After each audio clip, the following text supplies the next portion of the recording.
सो कल हम लोगों ने आर.के. मार्टिन के कुछ कॉन्सेप्ट किए थे, उन्हीं के कॉन्सेप्ट को आज कंटिन्यू करेंगे। सो 2 मिनट रुकते हैं, सारे लोग ज्वाइन कर लें, उसके बाद स्टार्ट करते हैं। तब तक आप लोग कंफर्म करिए वॉइस एंड पीपीटी क्लियर है या नहीं। Confirm that voice and PPT clear or not, so that we can start the session. आप लोग कंफर्म करिए वॉइस एंड पीपीटी क्लियर है या नहीं।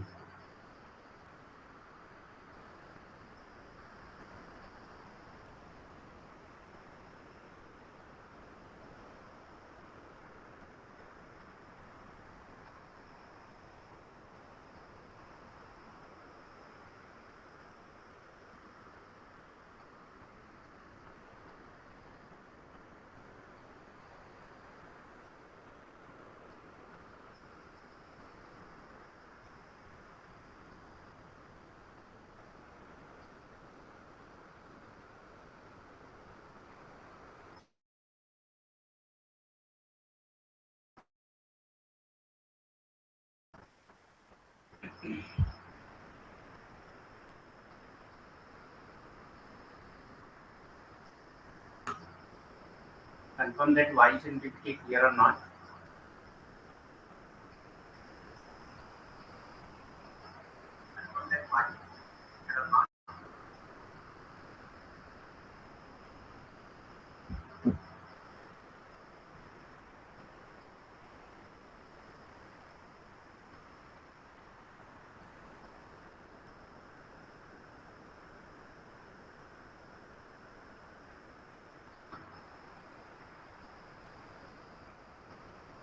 ठीक है, स्टार्ट करते हैं फिर।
ठीक है, स्टार्ट करते हैं फिर।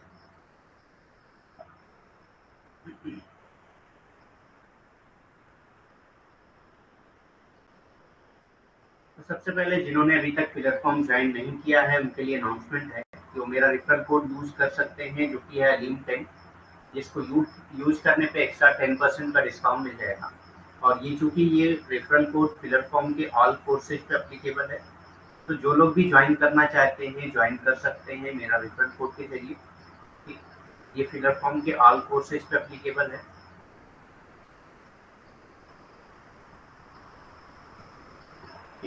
और इस बार जो है योगा और मैनेजमेंट का कोर्स भी ऐड किया गया है फिलर फॉर्म के जरिए। तो जो लोग भी आपके फ्रेंड्स एंड रिलेटिव में योगा और मैनेजमेंट के कोर्स या बाकी पेपर के कोर्स ज्वाइन करना चाहते हैं, आप उनको जो है इस कोर्स के बारे में बता सकते हैं और दूसरे मेरा रेफरल कोड भी उनको रिफर कर सकते हैं, जिनसे उनको एक्स्ट्रा 10% का डिस्काउंट मिल जाएगा। सो स्टार्ट करते हैं। हमारी डेली क्लासेस जो होती हैं वो 8 बजे होती हैं, 8 बजे रात में। तो आज 8 पीएम पे हमारी डेली क्लासेस होती हैं। इन केस अगर 8 पीएम पे नहीं होती हैं तो आपको अनाउंस कर दिया जाएगा पहले से ही। ठीक, और दूसरी चीज़ ये है कि कभी-कभी क्या होता है, क्लास का लिंक नहीं आता है, तो आप एक बार 8 बजे ऐप पे आकर देख सकते हैं कि क्लास हो रही है या नहीं। ठीक, क्योंकि कभी ऐसा हो जाता है कि आपका क्लास का लिंक नहीं आता है, ठीक, किसी मैसेज की वजह मतलब नेटवर्क की वजह से या टेक्निकल इशू की वजह से नहीं आ पाता है।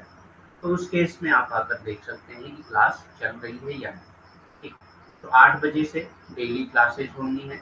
इन केस अगर टाइम चेंज होता है, वो सिर्फ 1 दिन के लिए 2 दिन के लिए ही चेंज होता है, वो आपको इन्फॉर्म कर दिया जाएगा। ठीक, तो कल हम लोगों ने बहुत सारे कॉन्सेप्ट आर.के. मार्टिन के किए थे। फंक्शन में हम लोगों ने 2 फंक्शन के बारे में किया था, लेटेंट एंड मैनिफेस्ट फंक्शन, उनकी मेथोडोलॉजी पढ़ा था हम लोगों ने, कंटेंट एनालिसिस के बारे में पढ़ा था। ठीक, ऐसी बहुत सारे कॉन्सेप्ट हम लोगों ने आर.के. मार्टिन के किए थे। आज हम लोग स्टार्ट करने वाले हैं Robert king Merton part 2। Robert king Merton part 2, जिनको आर.के. मार्टिन के नाम से भी जाना जाता है। ठीक, तो स्टार्ट करते हैं from concept number 1, that is cosmopolitan and local. तो कॉस्मोपॉलिटन एंड लोकल की बात किया है आर.के. मर्टन ने। कॉस्मोपॉलिटन एंड लोकल, महानगरीयता, नगरी और स्थानीय की बात किया है आर.के. मर्टन ने। अब इसमें ये क्या बात करते हैं, ये कहते हैं कि 2 important concept, cultural goal and institutionalised norm.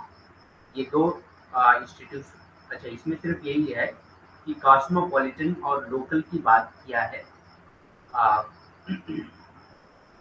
R K. Merton ने।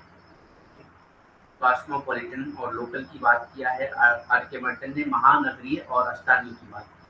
2 important concept, cultural goal and institutionalised needs. 2 important concept के बारे में बात करते हैं ये, जिसमें आता है कल्चरल गोल और इंस्टीट्यूशनलाइज्ड नीड्स के बारे में वो बात करते हैं। 2 महत्वपूर्ण अवधारणा, सांस्कृतिक लक्ष्य और संस्थागत मानदंड की बात करते हैं आर.के. मर्टन।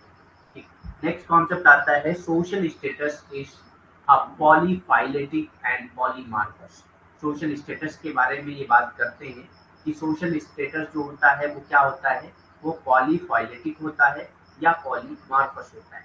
ठीक, एंड पॉलीमार्फस होता है। सामाजिक स्थिति या बहुपदी होती है या बहुरूपी होती है, यानी कि कई पद होते हैं उसके या कई रूप होते हैं। तो सोशल स्टेटस में पद भी चेंज होते हैं और रूप भी चेंज होते हैं। इसी का मतलब होता है कि social status is polyphyletic and polymorphous. Poly मतलब मैंने आपको पहले बताया था, पॉली मतलब होता है मेनी। ठीक, तो पॉलीफाइलेटिक यानी कि इसके कई रूप होते हैं, कई शक्लें होती हैं इसकी, और पॉलीमार्फस यानी कि कई रूप होते हैं इसके। ठीक, सामाजिक स्थिति एक बहुपदीय और बहुरूपी होती है, बहुपदीय और बहुरूपी होती है। नेट बैलेंस का कॉन्सेप्ट दिया है आर.के. मर्टन ने। इसमें ये क्या बात करते हैं, निवल शेष के बारे में। इस concept of net balance refers to the relative weight according to function and dysfunction. जब जो है एक सोसाइटी में फंक्शन और डिसफंक्शन का वेट सेम हो तो इसको नेट बैलेंस कहा जाता है।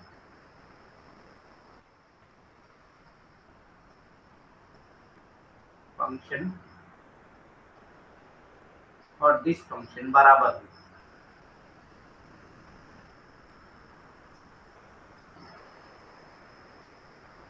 तो इसको नेट बैलेंस कहा जाता है। This concept of net balance refers to the relative weight according to function and dysfunction, यानी कि जो relative rate होता है जो फंक्शन और डिसफंक्शन को दिया जाता है, अगर वो बराबर हो तो उसी को हम लोग नेट बैलेंस कहते हैं।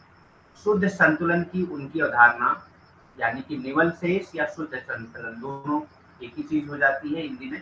ठीक, शुद्ध संतुलन की उनकी अवधारणा कार्यों और शिथिलता के सापेक्ष भार को संदर्भित करता है, यानी कि दोनों के बीच में जो रिलेटिव बैलेंस है, सापेक्ष भार है, उसको संदर्भित करता है, शिथिलता और कार्यों के बीच का। तो इसी को उन्होंने निवल शेष या शुद्ध संतुलन कहा।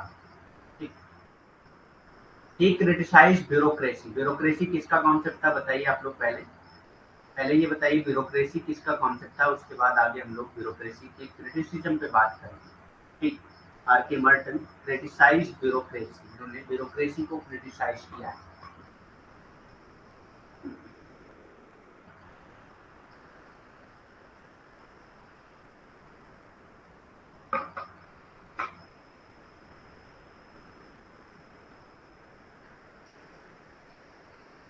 आज बताइए ब्यूरोक्रेसी किसका कॉन्सेप्ट है। तो ब्यूरोक्रेसी जो कॉन्सेप्ट है वो मैक्स वेबर का है।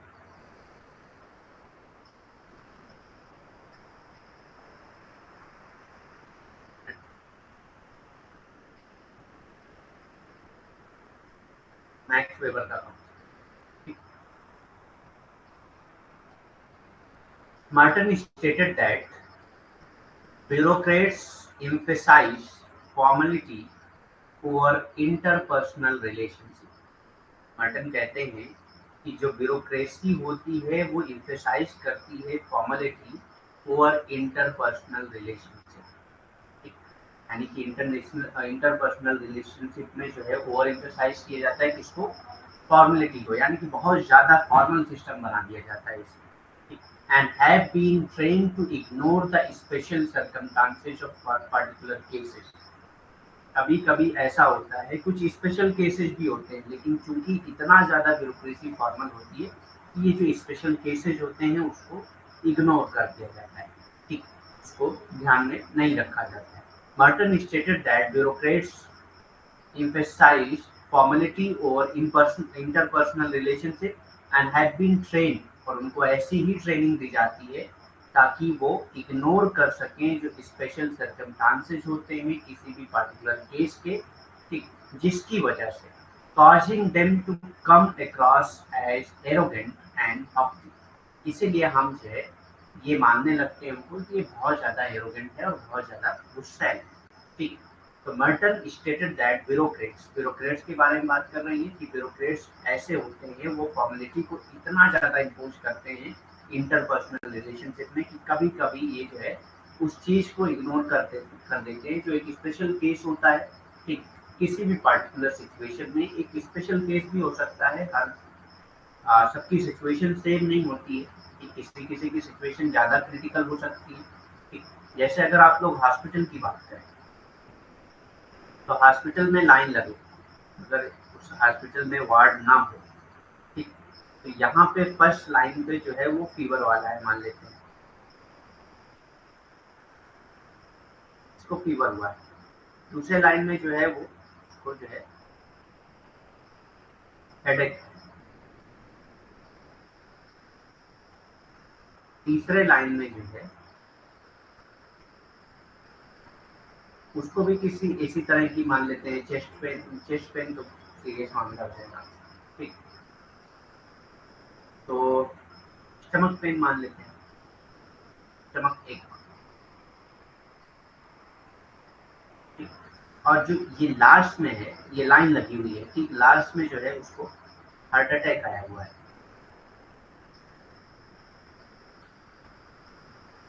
अब यहाँ पे जो ब्यूरोक्रेट्स होता है वो इस चीज को इतना ज्यादा, फॉर्मेलिटी को इतना ज्यादा ओवर एम्फेसाइज कर देता है कि वो स्पेशल केस जो ये है इसको ध्यान ही नहीं रखता है, ठीक।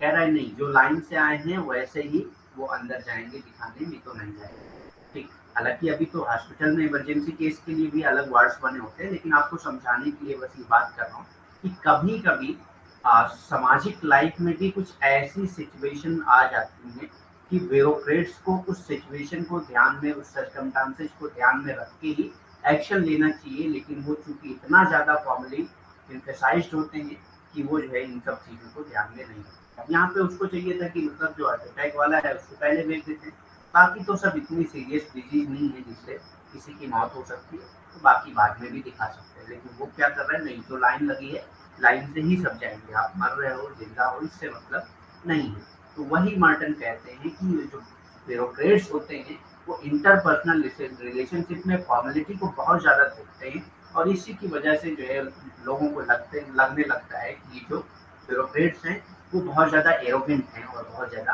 हॉटी हैं, ठीक। नौकरशाही की आलोचना किया है आर के मर्टन ने। अब इसमें ये क्या कहते हैं कि मर्टन ने कहा है कि नौकरशाह जो होते हैं वो पारस्परिक संबंधों पर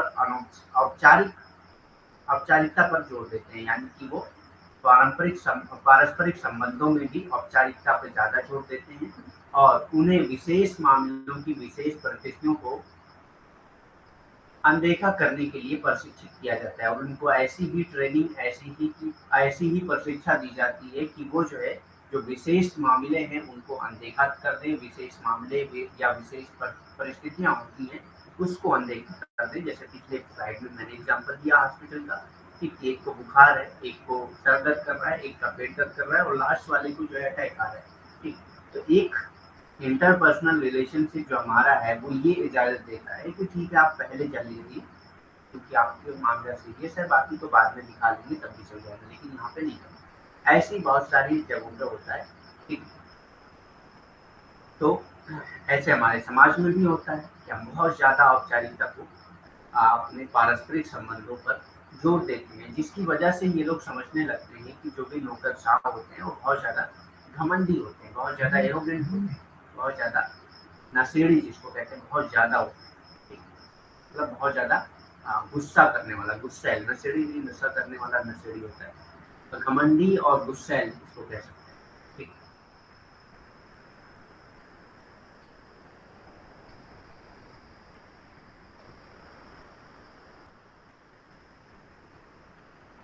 मार्टन ने कहा कि नौकरशाह पारस्परिक संबंधों पर औपचारिकता पर जोर देते हैं और उन्हें विशेष मामलों की विशेष परिस्थितियों को अनदेखा करने के लिए प्रशिक्षित किया गया है, जिससे वो घमंडी और गुस्सेल के रूप में सामने आते हैं। यानी कि उनकी प्रशिक्षण ही इस तरह से किया जाता है कि ऐसा लगता है कि बहुत ज़्यादा गुस्सैल नहीं है, ठीक, बहुत ज़्यादा गुस्सा करने वाले और बहुत ज़्यादा घमंडी। रेड टैपिज्म के बारे में क्या कहते हैं आर के मंटन? लाल फीताशाही, so it is the practice of requiring excessive paperwork and tedious procedure before social action can be considered or complete। यानी कि ब्यूरोक्रेसी को क्रिटिसाइज करते वक्त ही इन्होंने ये रेड टैपिज्म का नाम दिया था और कहते हैं कि बहुत ज्यादा पेपर वर्क काम को करना पड़ता है कुछ काम करने के लिए, जिसकी वजह से बहुत ज्यादा एक्सेसिव टाइम लग जाता है उस काम को पूरा होने में। ठीक, तो it is the practice of requiring excessive paper work and tedious procedure, यानी कि बहुत ज्यादा थकान वाला प्रोसीजर होता है, बार बार दौड़ के आ रहा है अपना काम कराने के लिए और बहुत ज़्यादा पेपर वर्क करना पड़ रहा है, जिसकी वजह से बहुत ज़्यादा टाइम भी लगता है। तो इसीलिए उन्होंने ये कॉन्सेप्ट दिया था रेड टैपिज्म का। It is the practice of red tapism का कॉन्सेप्ट कैसे आया? क्योंकि जो फाइलें होती हैं ऑफिस में, आप देखेंगे कि जो फाइलें होती हैं वो लाल फीते से, लाल रिबन से बांधी जाती हैं और वो फाइल दबा दी जाती है नीचे। तो इसी से आया यहाँ पे रेड टैपिज्म का कॉन्सेप्ट, जिसमें वो कहते हैं कि ये बहुत ज़्यादा एक्सेसिव पेपर वर्किंग होती है इसमें और बहुत ज़्यादा टेडियस प्रोसेस होता है, बहुत ज़्यादा थकान करने वाला प्रोसेस होता है कोई भी एक्शन होने के लिए। Before social action can be considered or completed, तो एक्शन को कंप्लीट होने से पहले या कंसिडर करने से पहले बहुत सारे पेपर वर्क, बहुत सारे थकान वाले प्रोसीजर करने पड़ते हैं, जिसको आर के मर्टन ने नाम किया रेड टैपिज्म का, लाल फीताशाही का।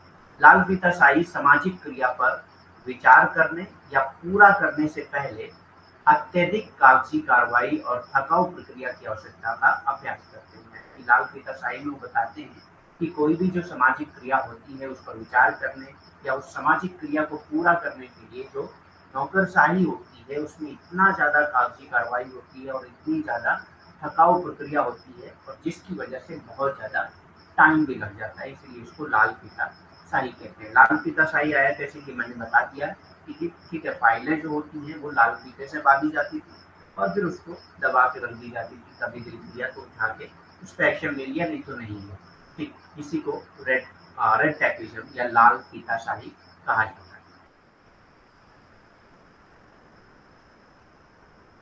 ऑब्लिटरेशन बाई इनकॉर्पोरेशन, अब इसमें क्या कहते हैं आर के वर्टन? ऑब्लिटरेशन बाई इनकॉर्पोरेशन, तो इसमें कहते हैं both original ideas and literal formulation of it are forgotten due to prolonged and widespread use and enter into everyday language, or at least the everyday language of a given academic discipline no longer being attributed here create।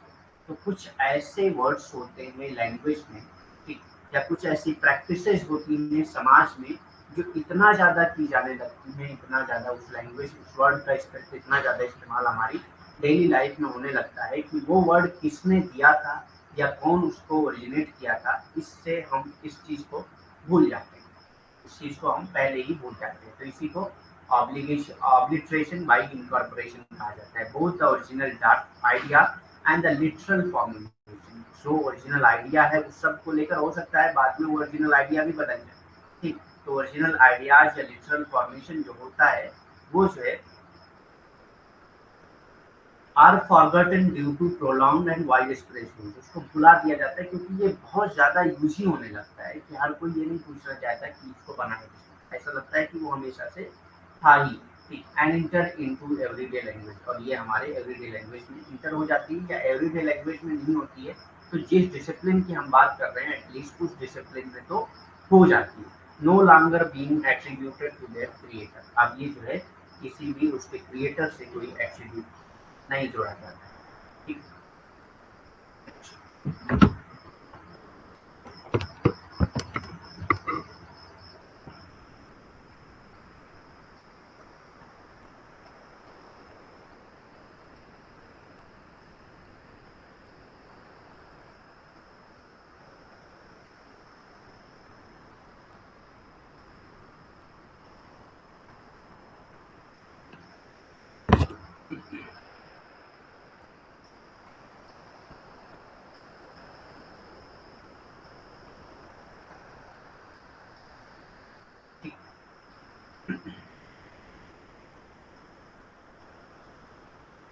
thus they become similar to common language, तो ये जो है common language के बराबर ही बन जाते हैं ऐसे वर्ड्स जो है, फिर ये क्या करते हैं कॉमन लैंग्वेज के बराबर ही बन जाते हैं। Marton notes that this process is much more common in highly codified field, तो जो है ये जो हाईली कोडिफाइड फील्ड होती है उसमें ज़्यादा ये कॉमन होती है of natural sciences than in social sciences. Social sciences में ये चीज़ें कम होती है, नेचुरल साइंसेज में ज़्यादा होती है, ऑब्लिटरेशन बाई इनकॉर्पोरेशन। निगमन द्वारा विस्मरण, निगमन द्वारा विस्मरण में क्या बात करते हैं आगे मटन, ये कहते हैं कि मूल विचार और उसके शाब्दिक सूत्रीकरण दोनों लंबे और व्यापक उपयोग के कारण भुला दिए जाते हैं। ठीक, यानी कि कुछ ऐसे शब्द होते हैं या कुछ ऐसे विचार होते हैं, कुछ ऐसे शाब्दिक सूत्रीकरण होते हैं, दोनों जो है इतना ज़्यादा तरीके से, इतना व्यापक रूप से उपयोग किए जाते हैं समाज में कि वो हमारे रोज़मर्रा की जो भाषा है उसमें इस्तेमाल होने लगते हैं, उसमें प्रवेश कर जाते हैं। या अगर रोज़मर्रा की भाषा में ये प्रवेश नहीं करते हैं तो भी जिस एकेडमिक अनुशासन की बात कर रहे हैं हम लोग, अकादमिक अनुशासन की बात कर रहे हैं, उसमें तो आम हो जाते हैं। और इससे हम क्या करते हैं, इससे हम ये भूल जाते हैं कि उस वर्ड का, उस शब्द का या उस विचार का निर्माता कौन है या उसका जिम्मेदार कौन है, इसको हम दिमाग में नहीं लाते हैं और हम ये मान लेते हैं कि ये जनरल नॉलेज है, ये एक सामान्य ज्ञान है जो सबके पास होता है, तो इसको किसी ने क्रिएट नहीं किया, ये पहले से मौजूद था। ऐसी इतना ज़्यादा कॉमन वो चीज़ हो जाती है। ठीक, मर्टन ने नोट किया कि ये प्रक्रिया सामाजिक विज्ञानों की तुलना में, तो सामाजिक विज्ञानों में ये प्रक्रिया बहुत ज़्यादा नहीं पाई जाती है, उसकी तुलना में अगर हम लोग देखते हैं तो ये प्राकृतिक विज्ञानों के अत्यधिक संहिताबद्ध क्षेत्रों में अधिक समान होती है। ठीक, अधिक संहिताबद्ध क्षेत्रों में ज़्यादा समान होती है, यानी कि ज़्यादातर प्राकृतिक विज्ञानों में ये चीज़ें पाई जाती हैं, ये सामाजिक विज्ञानों में उतनी चीज़ें पाई नहीं जाती। ग्रुप डायनामिक्स का कॉन्सेप्ट पे बात किया इन्होंने पार्सन के साथ, पार्सन ने ग्रुप डायनामिक्स की बात किया है और आर के मार्टन ने भी ग्रुप डायनामिक्स की बात किया है। Study of the group in regard to their internal dynamics. ठीक, ग्रुप डायनामिक्स का मतलब क्या है, जब आप ग्रुप की स्टडी करते हैं, study of the group in regard to internal dynamics, उनके इंटरनल डायनामिक्स के बेसिस पे। ठीक, एंड स्पेसिफिक ग्रुप प्रोसेस, और एक स्पेसिफिक ग्रुप प्रोसेस के जरिए, ठीक, which generates phenomena that cannot be explained solely by the characteristics of the participant or by the institution or social context in which they are situated। ठीक, तो इसमें क्या होता है कि इसमें एक फेनोमेना जनरेट हो जाता है जिसको सोली एक्सप्लेन नहीं किया जा सकता, ना ही उसमें जो इंडिविजुअल पार्टिसिपेट किए हैं उनके कैरेक्टरिस्टिक के जरिए और ना ही इंस्टीट्यूशन के कैरेक्टरिस्टिक के जरिए जिसमें वो सिचुएटेड है। ठीक, यानी कि दोनों को साथ में लेके चलना पड़ेगा। ठीक, किसी को कहा जाता है group dynamics. Study of the group in regard to their internal dynamics and specific group process which generates phenomena that cannot be explained solely by the characteristics of the participant or by the institutional or social context in which they are situated। समूह की गतिशीलता, person के साथ इन्होंने दिया था समूह की गतिशीलता का कॉन्सेप्ट। ठीक है, तो इसमें ये क्या कहते हैं कि उनकी आंतरिक गतिशीलता और विशिष्ट समूह प्रक्रियाओं के संबंध में समूह का अध्ययन जो ऐसी घटना उत्पन्न करता है कि केवल प्रतिभागियों की विशेषताओं या संस्थागत या सामाजिक संदर्भों द्वारा ही नहीं समझा जा सकता है जिसमें वो स्थित है। ठीक, यानी कि ये जो है समूह की गतिशीलता क्या है, वो कहते हैं कि ये उनकी आंतरिक गतिशीलता और विशिष्ट समूह प्रक्रियाओं के संबंध में समूहों का अध्ययन। ठीक, जिसमें एक ऐसी घटना का उत्पन्न करता है, जो एक ऐसी घटना का को उत्पन्न करता है जिसे केवल प्रतिभागियों या उस समाज के अलग अलग संदर्भों को संस्थागत या सामाजिक संदर्भों द्वारा नहीं समझा जा सकता अकेले, बल्कि दोनों को साथ में लेके चलना पड़ेगा। इसी को सामूहिक समूह की गतिशीलता कहा जाता है। सेरेंडिपिटी का कॉन्सेप्ट दिया है आर.के. मर्टन ने, निश्चलता का कॉन्सेप्ट दिया है आर.के. मर्टन ने। अब ये सेरेंडिपिटी या निश्चलता का कॉन्सेप्ट का मतलब क्या होता है? It means that coming together of natural sciences and social sciences. जब natural sciences and social sciences एक साथ आके काम करते हैं तो उसको सेरेंडिपिटी कहा जाता है, निश्चलता कहा जाता है। प्राकृतिक विज्ञान और सामाजिक विज्ञान जब एक साथ काम करते हैं तो इसको निश्चलता या सेरेंडिपिटी कहा जाता है। अब क्रिमिनोलॉजी पे क्या बात किया है आर.के. मर्टन ने? मैंने कल बताया था कि आर.के. मर्टन जो है एक क्रिमिनोलॉजिस्ट है। ठीक, तो बहुत सारी बातें इन्होंने क्रिमिनोलॉजी पे की है, जैसे स्ट्रेन थ्योरी है, ठीक, और भी जो कंफर्मिटी थ्योरी है, ये सारी चीजें जो है वो क्रिमिनोलॉजी का ही पार्ट है। तो वन बाय वन हम लोग देखेंगे क्रिमिनोलॉजी में उन्होंने क्या क्या बातें की हैं अपराध विज्ञान में। सो रॉबर्ट के Merton and influential American sociologist, ये क्या थे? एक इन्फ्लुएंशियल अमेरिकन सोशोलॉजिस्ट है जो हम लोग पहले भी पढ़ चुके हैं। मेड सिग्निफिकेंट कंट्रीब्यूशन, इन्होंने बहुत इंपॉर्टेंट कंट्रीब्यूशन दिया है टू क्रिमिनोलॉजी की फील्ड में बहुत ही सिग्निफिकेंट कंट्रीब्यूशन दिया है आर.के. मर्टन ने थ्रू हिज स्ट्रेन थ्योरी। किसके जरिए? स्ट्रेन थ्योरी के जरिए। एक क्वेश्चन यहाँ से भी बन सकता है आपसे कि आर.के. मर्टन की जो स्ट्रेन थ्योरी है वो किससे रिलेटेड है? तो वो क्रिमिनोलॉजी से रिलेटेड है, और क्रिमिनोलॉजी का जो उन्होंने कंट्रीब्यूशन दिया है वो स्ट्रेन थ्योरी से ही दिया है। तो R K. Merton and influential American sociologist made significant contribution to criminology through his strain theory. एक अपराध विज्ञान, रॉबर्ट के मर्टन एक प्रभावशाली अमेरिकी समाजशास्त्र में अपने तनाव सिद्धांत के माध्यम से अपराध विज्ञान में महत्वपूर्ण योगदान दिया है। यानी कि अपराध विज्ञान में आर.के. मर्टन का बहुत सारा काम है।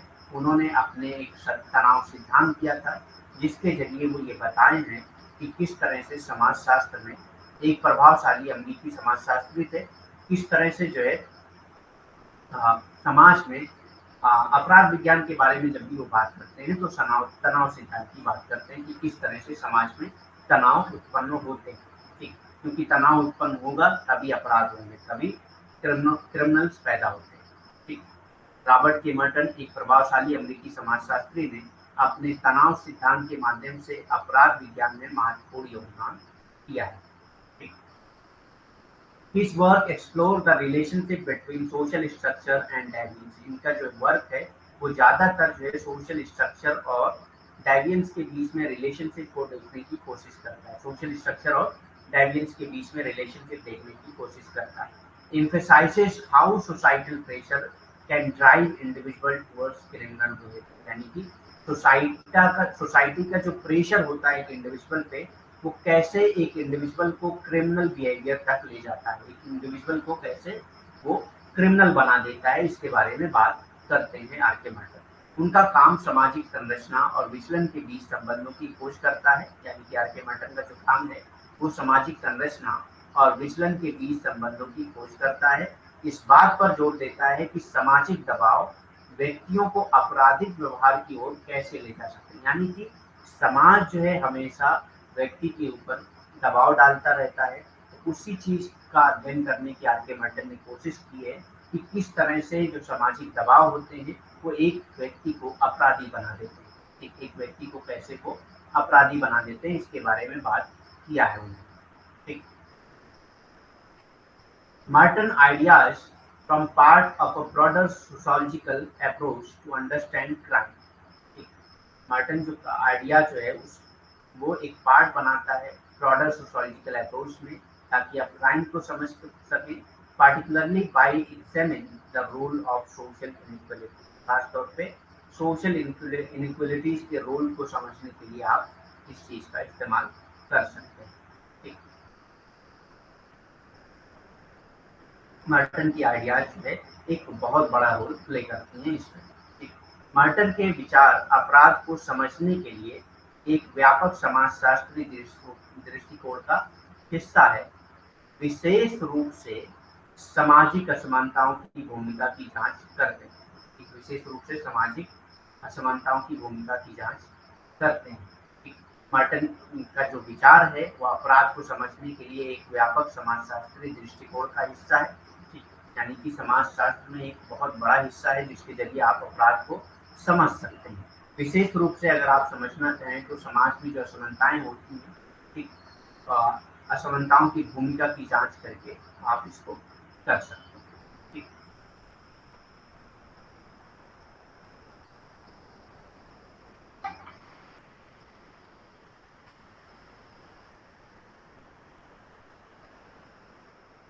की कॉन्सेप्ट ऑफ मर्टन्स क्रिमिनोलॉजी, यानी कि मर्टन के क्रिमिनोलॉजी में क्या क्या चीजें आती हैं, क्या की कॉन्सेप्ट आते हैं, वो सारी चीजें हम लोग देखेंगे। मर्टन के अपराध विज्ञान की मुख्य अवधारणाएं क्या क्या हैं उसमें हम लोग देखेंगे। तो सबसे पहले इसमें आता है स्ट्रेंथ थ्योरी। स्ट्रेंथ थ्योरी क्या है? Merton's strength theory explain how societies unequal distribution of resources and opportunities create strain on individual, यानी कि किस तरह से सोसाइटी में जो अलग अलग तरीके से अनइक्वल तरीके से जो रिसोर्सेज हैं या अपॉर्चुनिटीज हैं उनको बांटी गई हैं, उनको डिस्ट्रीब्यूट की गई हैं, जिसकी वजह से इंडिविजुअल के बीच में एक स्ट्रेन क्रिएट होता है, तनाव क्रिएट होता है। ठीक, तनाव कैसे होगा? जब आपके पास रिसोर्सेज ज़्यादा होंगे, मेरे पास कम होंगे, तो हमारे और आपके बीच में तनाव होना ही होना। ठीक, तो यही स्ट्रेन थ्योरी उनकी कहती है। Merton's strain theory explain how societies unequal distribution of resources and opportunities create strain on individual पे कैसे ये स्ट्रेन क्रिएट करते हैं। तनाव सिद्धांत, मर्टन का तनाव सिद्धांत बताता है कि कैसे समाज द्वारा संसाधनों और अवसरों का असमान वितरण व्यक्तियों पर कैसे तनाव पैदा करता है। समाज के द्वारा जो भी संसाधन है या जो भी अवसर है उसको कैसे असमान तरीके से वितरण किया जा रहा है और जिसकी वजह से व्यक्तियों के ऊपर तनाव बढ़ता जा रहा है, व्यक्तियों के ऊपर तनाव पैदा होता जा रहा है। ठीक, यही है मर्टन का तनाव सिद्धांत। According to him society promotes certain culturally approved goal. इनके अकॉर्डिंग क्या है कि सोसाइटी जो है वो कुछ कल्चरली अप्रूव्ड गोल को जो है वो आपको देती है, यानी कि समाज हमेशा जो है आपको एक गोल दे देती है जो कल्चरली अप्रूव्ड गोल होते हैं। जैसे कि फाइनेंशियल सक्सेस, आप पैदा होते हैं उसके बाद से ही आपके बारे में इस बात को सोचा जाता है कि फाइनेंशियली आपको सक्सेस कैसे बनाया जाए, और एक टाइम के बाद आपसे बहुत बार बार पूछा जाने लगता है कि क्या कर रहे हो, कि पैसा कितना कमा रहे हो। ये सारी चीजें क्या है, एक तरह से सोसाइटी का गोल है कि अगर एक आदमी है तो उसको पैसा कमाना जरूरी है अपनी लाइफ जीने के लिए, ये कल्चरली अप्रूव गोल है। ठीक, तो ये एक तरह से दबाव डालते हैं। फाइनेंशियल सक्सेस जो है एक तरह से कल्चरली अप्रूव गोल है जिसको बार बार सोसाइटी आपके ऊपर थोपती है कि ये फाइनेंशियली सक्सेस होना आपके लिए बहुत जरूरी है। According to him, society promotes certain culturally approved goals such as financial success, but also not provide equal means to achieve them. ठीक, अब सबके लिए कह दिया गया सोसाइटी में कि आपको पैसा कमाना है, ठीक, फाइनेंशियली सक्सेस होना है, लेकिन सबको कॉमन अपॉर्चुनिटी नहीं दी गई है उस फाइनेंशियल सक्सेस को पहुंचने के लिए, इक्वल अपॉर्चुनिटी नहीं दी गई है उस कॉमन गोल को अचीव करने के लिए। कॉमन गोल को अचीव करने के लिए इक्वल अपॉर्चुनिटी नहीं दी गई है, इक्वल मीन्स नहीं दिए गए। ठीक, उनके अनुसार समाज कुछ सांस्कृतिक रूप से स्वीकृत लक्ष्यों और जैसे वित्तीय सफलता, यानी कि समाज जो है आमतौर पे क्या करता है, कुछ सांस्कृतिक रूप से स्वीकृत लक्ष्य तय कर देता है, जैसे कि वित्तीय सफलता, आपको वित्तीय सफलता होनी चाहिए, यानी कि पैसा आपके पास होना चाहिए, और इसको बढ़ावा ज्यादा देता है समाज। ठीक, लेकिन समाज ये बात करना भूल जाता है कि अगर सबके पास असमान तरीके से रिसोर्सेज हैं, असमान तरीके से जो है स्रोत हैं, ठीक, तो किस तरह से सब ये इस वित्तीय सफलता को प्राप्त कर सकते हैं समान तरीके से, लेकिन उन्हें प्राप्त करने के लिए समान साधन प्रदान नहीं करता है। ठीक, उन्हें प्राप्त करने के लिए समान साधन प्रदान नहीं करता।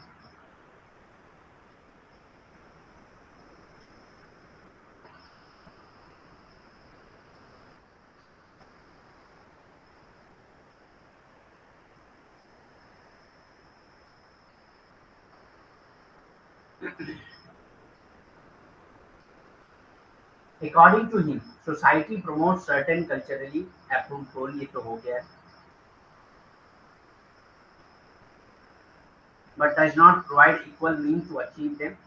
People experiencing strain may turn to crime. तो अब ये कह रहे हैं कि जिसको स्ट्रेन महसूस होने लगता है वो क्रिमिनल बन जाते हैं। जैसे कि आपको पैसा कमाना है, ये आपका गोल सोसाइटी ने तय कर दिया, लेकिन किसी के पास जो है बहुत ज्यादा पैसा पहले से था, उस पैसे से उसने बिजनेस खोल लिया, ठीक, अब इसका पैसा आने लगा, तो अब ये पैसा फाइनेंशियली ये सक्सेस हो गया, ठीक। तो चूंकि ये बिजनेसमैन था इसलिए फाइनेंशियली ये सक्सेस हो गया और क्रिमिनल एक्टिविटीज में इन्वॉल्व नहीं हुआ। लेकिन एक तरफ वो है जिसके पास कुछ नहीं है, ना ही पैसा है, ना ही एजुकेशन है, कुछ भी नहीं, ठीक। अब ये जो है स्ट्रेन फील करने लगे, तनाव फील करने लगे।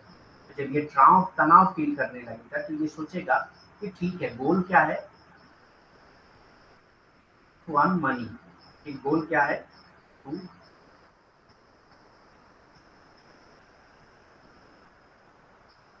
Earn money.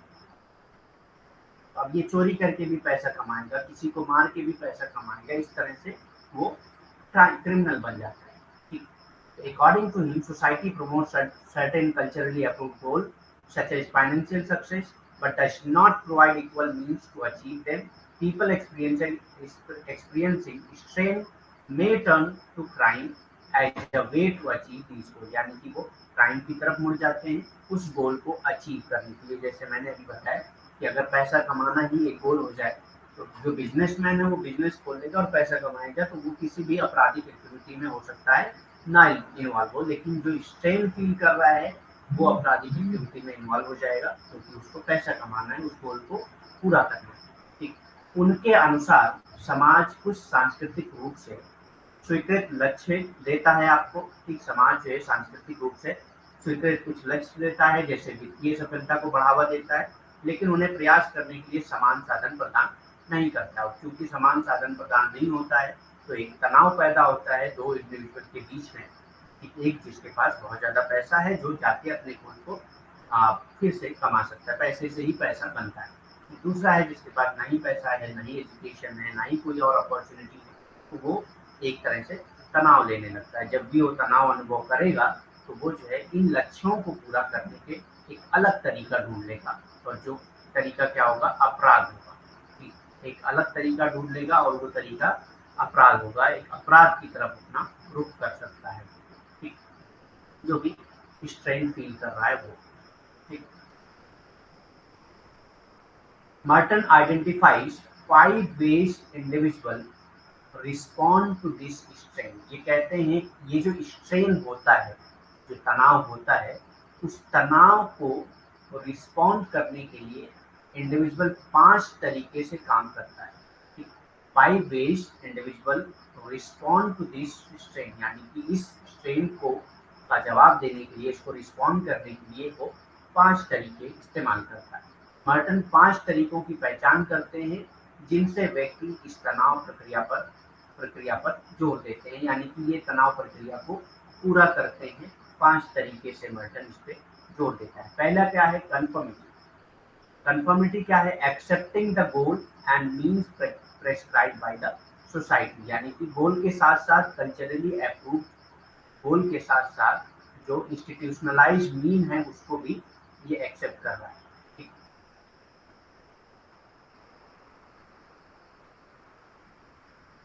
कल्चरली गोल को भी एक्सेप्ट कर रहा है, ठीक है, पैसा कमाना है, मान लेता है, ठीक। अब जो है पैसा कमाना है, लेकिन चोरी और वो करके नहीं कमाना है, बल्कि पढ़ लिख के और बिजनेस करके, जॉब करके, बिजनेस करके पैसा कमाना है, तो उसको भी ये मानता है, ठीक। ऐसे लोग कंफर्मिटी में आते हैं, यानी कि जो रूल्स एंड रेगुलेशन है उसको ये कंफर्म कर रहे हैं, उसको मान रहे हैं। ठीक, इंस्टीट्यूशनलाइज मीन को भी ये मान रहे हैं।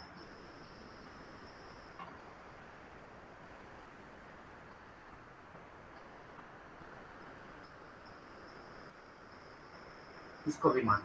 ठीक, अनुरूपता क्या है? जब समाज द्वारा निर्धारित लक्ष्य यानी कि सांस्कृतिक लक्ष्य जो होते हैं,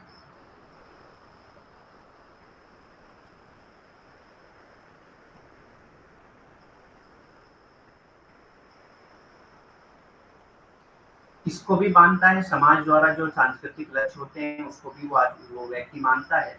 और जो इंस्टीट्यूशनलाइज नीड होते हैं यानी कि संस्थागत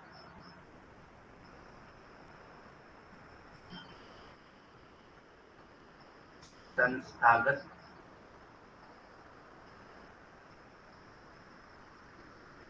तरीके या रास्ते कह सकते हैं, इसको भी मानता है। जो मतलब सोसाइटी खुद बताती है कि हाँ इस रास्ते से आप ये लक्ष्य पा सकते हैं, तो अगर वो उस लक्ष्य को मान रहा है तो उसको अनुरूपता कहा जाता है। तो एक तरीका तो ये हो गया कि आपने जो तरीका बताया गया था पैसा कमाने का, उसी तरीके से आप पैसा कमा रहे हैं। ठीक, दूसरा तरीका क्या है? इनोवेशन। इनोवेशन क्या है? Accepting societal goal but using illegitimate means. Example है क्राइम, अचीव है। तो इनोवेशन में क्या है? ठीक है, आपने कहा पैसा कमाना है, कल्चरली अप्रूव गोल को हम मान रहे हैं।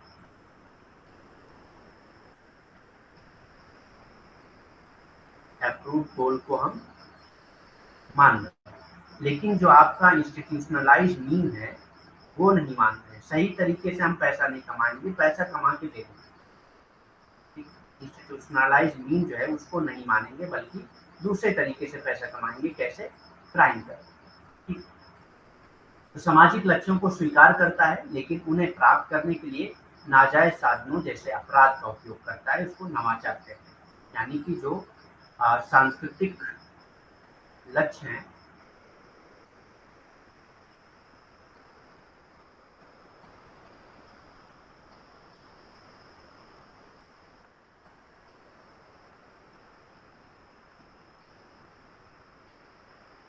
सांस्कृतिक लक्ष्य जो है उसको तो ये मानता है, लेकिन जो इंस्टीट्यूशनलाइज मीन है यानी कि संस्थागत तरीके हैं, जो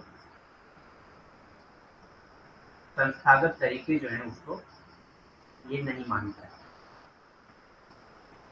बल्कि अपराध के जरिए उन लक्ष्यों को पूरा करता है। तरीकों को ये नहीं मानता है, बल्कि अपराध के जरिए इन लक्ष्यों को पूरा करता है। तो इसको नवाचार कहा जाता है।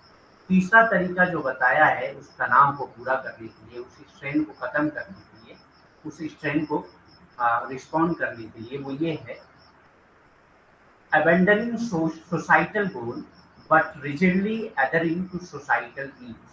यानी कि ठीक है, हम गोल पैसा नहीं कमाएंगे, कुछ और करेंगे, लेकिन अपराध नहीं करेंगे। पैसा नहीं कमाएंगे, उस गोल को नहीं मानेंगे, कोई और गोल सेट कर लेंगे, लेकिन अपराध कभी नहीं करेंगे। ठीक, तो ये है रिचुअलिज्म। अबंडनिंग सोसाइटल गोल यानी कि कल्चरली अप्रूव गोल को जो है ये नहीं मानते हैं, बल्कि इंस्टीट्यूशनलाइज मीन को मान लेते हैं। ये हो गया आपका इनोवेशन, और ये हो गया ritualism. Abandoning societal goal but rigidly adhering to societal mean. यानी कि रिचुअलिज्म में ये है कि गोल हम नहीं मानेंगे, ठीक है, पैसा कमाना गोल है, हम नहीं मानेंगे, लेकिन कभी भी अपराध नहीं करेंगे। इंस्टीट्यूशनलाइज मीन के जरिए ही हम, और जो जितने भी गोल हम पाएंगे इंस्टीट्यूशनलाइज मीन के जरिए ही पाएंगे। कर्मकांड। कर्मकांड क्या है? सामाजिक लक्ष्यों को त्यागेंगे, यानी कि सामाजिक लक्ष्य पे हम फोकस नहीं करेंगे, लेकिन कभी भी गलत तरीके से इस्तेमाल नहीं करेंगे। जैसे रिलीजियस लोग जो होते हैं, ठीक, वो दुनिया के जो रिजल्ट होते हैं उसको मानते ही नहीं। ठीक, हम लगता है कि हम ठीक है, सही तरीके से लोगों की मदद कर रहे हैं, और मतलब जो भी इंस्टीट्यूशनलाइज मीन है कि अपराध नहीं करना है, वो नहीं कर रहे हैं, लेकिन जो परिणाम है उसकी इच्छा नहीं करते हैं। ये सोचते हैं कि बाद में हमको मिलेगा, अगले जन्म में मिलेगा या स्वर्ग में मिलेगा। ये सारी चीजें होती हैं जिसको हम लोग कर्मकांड कहते हैं। तो ये जो है उन लक्ष्यों को त्याग देते हैं, उसको नहीं मानते। ये हो गया आपका नवाचार, और इसको नहीं मान रहे हैं, इसको मान रहे हैं, तो ये हो गया कर्मकांड। ठीक, ट्रांसलेशन में गलती हो सकती है, रिचुअलिज्म का डायरेक्ट ट्रांसलेशन हुआ है कर्मकांड, तो कर्मकांड की जगह पे कुछ और हो सकता है, ठीक है, लेकिन बेसिक चीज जो है वो आपको समझना जरूरी है। तो कंफर्मिटी, इनोवेशन, रिचुअलिज्म हो गया, ठीक, यानी कि अनुरूपता, नवाचार और कर्मकांड हो गया। दो और बचे रहे, एक है रिट्रीटिज्म और दूसरा है रिबेलियन। रिट्रीटिज्म में क्या है, rejecting goal, societal goal and needs, यानी कि ना ही ये कल्चरली अप्रूव गोल को मानते हैं और ना ही इंस्टीट्यूशनलाइज नीड को मानते हैं, दोनों को रिजेक्ट कर देते हैं। ठीक, ऑफन लीडिंग टू विड्रॉल और deviant behaviour, example drug addiction, जैसे कि ड्रग एडिक्ट जो होते हैं उनका ना ही कोई गोल होता है, ना ही बहुत बड़े अपराध भी नहीं करते हैं, ठीक, तो लोग क्या करते हैं, अपराध भी नहीं करते हैं, कोई गोल भी नहीं कर रहा है, बस खाली ड्रग्स ले रहे हैं, ठीक, शराब पी रहे हैं, ठीक, और किसी भी सोसाइटी के ना गोल को मान रहे हैं ना मीन को मान रहे हैं, यानी कि कल्चरली अप्रूव गोल को भी नहीं मान रहे हैं और इंस्टीट्यूशनलाइज मीन को भी नहीं मान रहे हैं, ठीक, तो उसी को रिट्रीटिज्म कहा जाता है, पुनरावृत्ति कहा जाता है, ठीक। पुनरावृत्ति क्या है, सामाजिक लक्ष्यों और साधनों दोनों को अस्वीकार करते हैं, यानी कि जो सांस्कृतिक लक्ष्य हैं और जो संस्थागत मीन है, संस्थागत तरीके हैं उस लक्ष्य को पूरा करने के लिए, उन दोनों को अस्वीकार करते हैं, लेकिन ये कुछ और नहीं करते हैं, जो अक्सर वापसी या विचलित व्यवहार होते हैं, ठीक, ये बहुत ज्यादा विचलित व्यवहार होते हैं, डेविएंट बिहेवियर होते हैं, ठीक, जैसे नशीली दवाओं की लत लगना, कि वो ले जाते हैं। रिबेलियन क्या है, रिबेलियन भी सेम है, रिट्रीटिज्म की तरह सेम है, ये भी ना ही लक्ष्य मानते हैं और ना ही गोल मानते हैं, ठीक, ना ही कल्चरली अप्रूव गोल को मानते हैं और ना ही इंस्टीट्यूशनलाइज मीन को मानते हैं, दोनों को रिजेक्ट करते हैं, rejecting existing societal goal and needs and advocating for new one, और एक नया गोल बनाते हैं और नया तरीका बनाते हैं, जैसे कि टेररिस्ट होते हैं, टेररिस्ट जो होते हैं नया गोल बनाते हैं और नया तरीका ढूंढते हैं, तो उसको रिबेलियन कहा जाता है, या विद्रोही जो होते हैं। विद्रोह मौजूदा सामाजिक लक्ष्यों और साधनों को अस्वीकार करते हैं, जैसा कि पुनरावृत्ति में होता है, कि लेकिन पुनरावृत्ति वाले जो है क्या करते हैं, खाली रिजेक्ट कर देते हैं, बाकी उसका एक अल्टरनेटिव नहीं बनाते हैं, लेकिन रिबेलियन में उसका अल्टरनेटिव बना लेते हैं, उसका एक दूसरा, क्या कहते हैं उसको, विकल्प बना लेते हैं, उसका दूसरा विकल्प बना लेते हैं, यानी कि रिजेक्ट करेंगे सांस्कृतिक लक्ष्य को और दूसरा एक लक्ष्य बना लेंगे, और जो भी संस्थागत मीन है, संस्थागत तरीके हैं, उसको भी रिजेक्ट करेंगे और दूसरा तरीका अपनाएंगे, तो उसको विद्रोह कहा जाता है। तो ये 5 तरीके हैं जिस तरह से इंसान जो है अपने स्ट्रेन को, अपने तनाव को खत्म करता है, ये बताया है रॉबर्ट की मर्टन ने, ठीक है।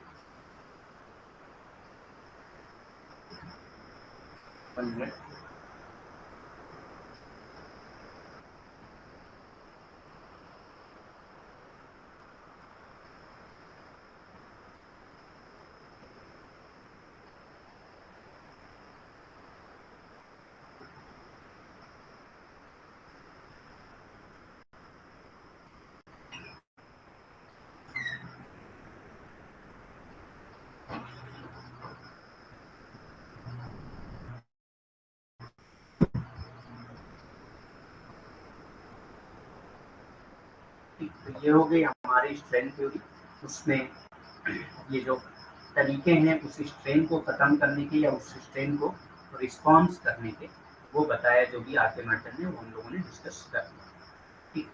अब नेक्स्ट क्या आता है,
नेक्स्ट क्या आता है, इनॉमी का कॉन्सेप्ट दिया है, आर के मर्टन ने इनॉमी का कॉन्सेप्ट यूज किया है। अब तो सबसे पहले इनॉमी का कॉन्सेप्ट जो है वो इमाइल डकिन ने यूज किया था, लेकिन उन्होंने एक अलग कॉन्टेक्स्ट में यूज किया था, इन्होंने एक अलग कॉन्टेक्स्ट में यूज किया है। अब इसका मतलब क्या होता है देख लेते हैं। Merton builds on Emile Durkheim's concept of anomie. Emile Durkheim के कॉन्सेप्ट को ही यूज किया है मर्टन ने, जो इनॉमी का कॉन्सेप्ट था, which refers to a state of normlessness। तो इमाइल डकीन एनॉमी का कॉन्सेप्ट यूज करते हैं, उसका मतलब होता है नॉर्मलेसनेस, यानी कि जब कोई रूल्स एंड रेगुलेशन नहीं होता है, कोई नॉर्म्स नहीं होते हैं, और सोशल इनस्टेबिलिटी, और समाज में सोशल इनस्टेबिलिटी क्रिएट हो जाती है, तो उसी को इमाइल डकीन ने एनॉमी कहा। ठीक, मर्टन जो है इमाइल डकीन की एनॉमी की अवधारणा पर आधारित है, जो मानदंडिता या सामाजिक अस्थिरता की बात, मानदंडिता, दंडहीनता, मानदंडहीनता या सामाजिक अस्थिरता की स्थिति को संदर्भित करते हैं। तो इमाइल डकिन कहते हैं कि एनॉमी कब होती है, जब मानदंडहीनता होती है, यानी कि कोई मानदंड नहीं रह जाते, कोई रूल्स एंड रेगुलेशन नहीं होते, जैसे कोरोना में हुआ था, सब तहस नहस हो गया था, ठीक है, ये सारी चीजें, तो वहाँ पे इकोनॉमिक सिचुएशन क्रिएट हो जाती है, ठीक, या सामाजिक अस्थिरता आ जाती है। ऐसी स्थिति को ही इकोनॉमी कहा है इमाइल डकिन ने। मर्टन ने इसी कॉन्सेप्ट को यूज किया है और कहते हैं कि he argues that when societal norms break down, जब सोसाइटल नॉर्म्स जो है वो खत्म हो जाते हैं, particularly in times of rapid change, बहुत तेजी से चेंज होता है, या इकोनॉमिक स्ट्रेस हो जाता है, बहुत ज्यादा भुखमरी आ जाए, बहुत ज्यादा क्या कहते हैं, कंकाल आ जाए, ठीक, जिसमें पैसे की कमी हो जाए, बहुत ज़्यादा महंगाई आ जाए, ठीक, तो इस कंडीशन में जो है नॉर्मलेसनेस होता है, नॉर्म ब्रेक हो जाता है। इंडिविजुअल में experience confusion and disillusionment leading to deviance and crime. और इसकी वजह से क्या होता है कि इंडिविजुअल के माइंड में कंफ्यूजन क्रिएट हो जाता है कि वो करे क्या, किस तरह से पैसा कमाए। जैसे क्या होता है, कभी इकोनॉमिक क्राइसिस हो गया, अब उसमें पैसा है ही नहीं, इंसान कंफ्यूज होता है कि किस तरह से पैसा कमाए, सही तरीका इस्तेमाल करे या नहीं। तो इस वजह से जो है उसको वो एक क्राइम की तरफ चला जाता है, डेविएंस की तरफ चला जाता है। उनका तर्क है कि जब सामाजिक मानदंड टूट जाते हैं, तब विशेष रूप से तेजी से बदलाव या आर्थिक तनाव के समय ऐसा होता है, ठीक, कि मानदंड टूट जाते हैं, और इसमें व्यक्ति भ्रम में होता है और मोह भंग का अनुभव कर सकता है, जिससे वो विचलन की स्थिति में जा सकता है या अपराध भी कर सकता है, अपराधी भी हो सकता है।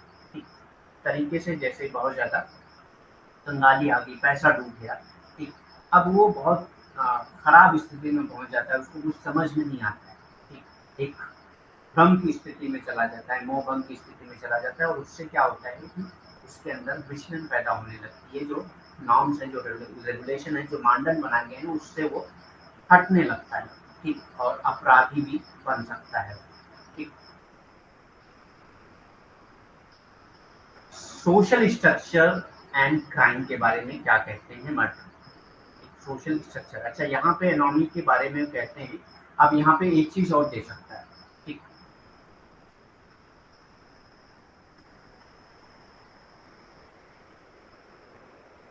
Break down between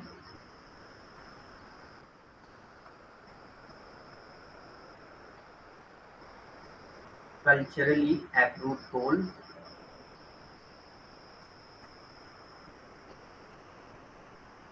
and institutionalized mean.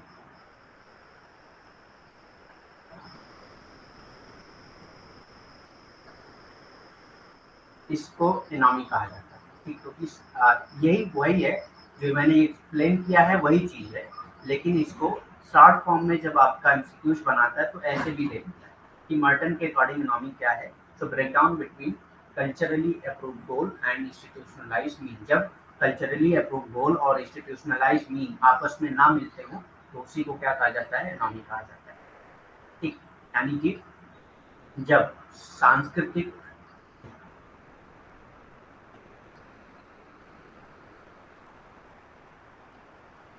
लक्ष्य, सांस्कृतिक लक्ष्य और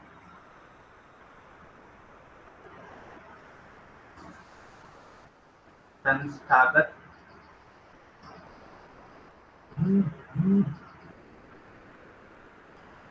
तरीके के बीच, ये दिख नहीं रहा होगा आपको, नहीं,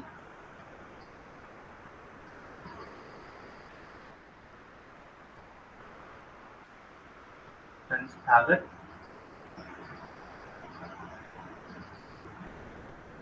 तरीके के बीच संबंध टूट जाता है।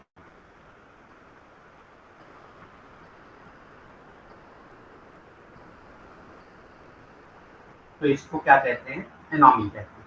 ठीक, तो इस तरह से भी दे सकता है और बाकी बात जो हम लोगों ने एनॉमी को डिफाइन किया है उस तरह से भी दिया जा सकता है एग्जाम में।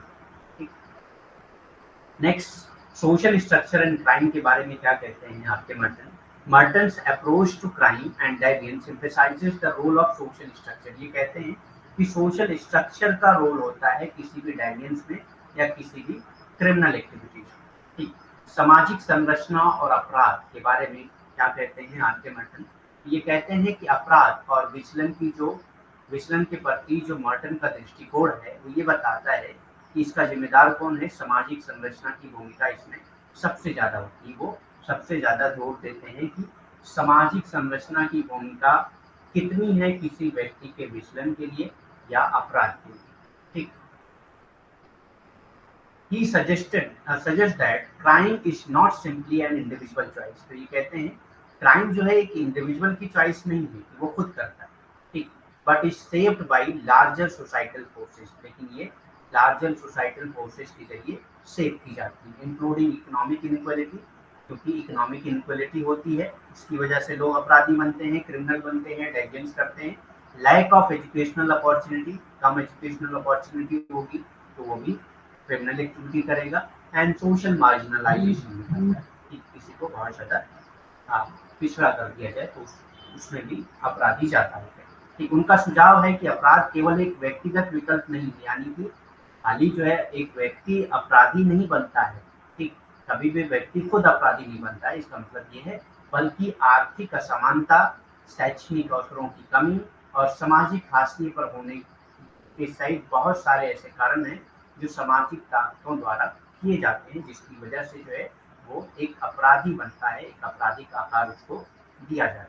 तो ये इंडिविजुअल की चॉइस नहीं है। अगर वो उसके पास सही तरीके हो पैसा कमाने के, इकोनॉमिक इनइक्वालिटी हो, एजुकेशन अच्छी दी जाती हो उसको, ठीक, तो कम चांसेस होते हैं कि वो जाके अपराधी बनेगा या क्रिमिनल बनेगा। ठीक, तो ये मानना है आर्किमिडीज। मिडल रेंज थ्योरी कल हम लोग करेंगे। बाकी कोई भी क्वेश्चन है आपका तो कर सकते हैं, क्वेश्चन कैन आस्क।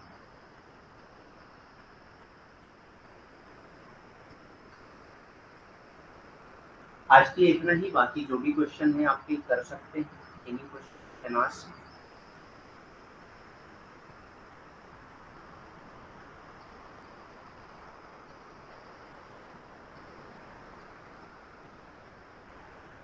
और सैटरडे में हमारी जो है क्लासेस जो होंगी वो वीकली टेस्ट होगा।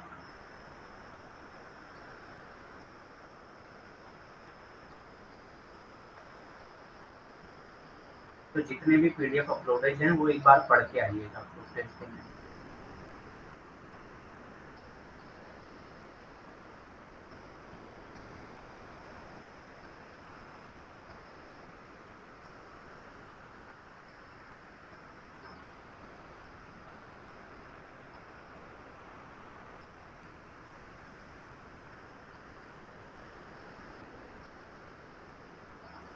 सैटरडे में हमारे यहाँ वीकली टेस्ट होगा, तो जितनी भी क्लासेस हो चुकी हैं वो सब पढ़ के आना है आपको।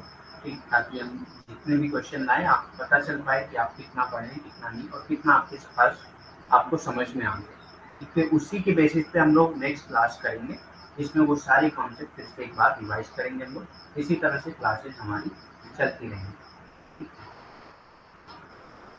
ज़्यादातर हमारा यूनिट 1 में टाइम लगेगा, उसके बाद बाकी यूनिट्स में उतना टाइम नहीं लगेगा। तो आप इस बात को ध्यान दीजिएगा कि यूनिट 1 में ज़्यादा टाइम लगेगा हमारा, क्योंकि यूनिट 1 से ज़्यादातर क्वेश्चन पूछे जाते हैं एग्जाम में। ठीक, यूनिट 1 से ही ज़्यादातर क्वेश्चन आपके एग्जाम में पूछे जाते हैं। ठीक है, आज के लिए इतना है। Thank you very much. Have a nice day. Good night.